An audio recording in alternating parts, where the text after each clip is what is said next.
राज्य सरकार द्वारा स्पष्टता કરવામાં આવી કે ગુજરાતમાં પેટ્રોલ કે ડીઝલની કોઈ અછત નથી અને અચાનક માંગ વધવાથી અફવાને કારણે પંપ પર લાઈન જોવા મળી હતી, પરંતુ સરકારે પરિસ્થિતિને કાબૂમાં લઈ પુરવઠો પૂર્વવત કરવા યુદ્ધના ધોરણે વ્યવસ્થા ગોઠવી છે।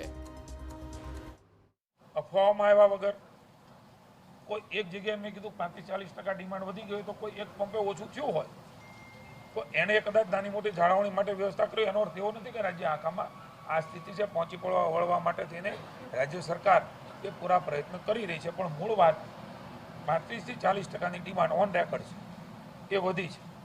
કેટલાક પેટ્રોલ પંપ ખાનગી છે, એમના ભાવ વધારાના કારણે અને જરૂરિયાત કદાચ વધારે લઈ જવાના કારણે પણ આ પ્રશ્ન ઊભા થયા છે।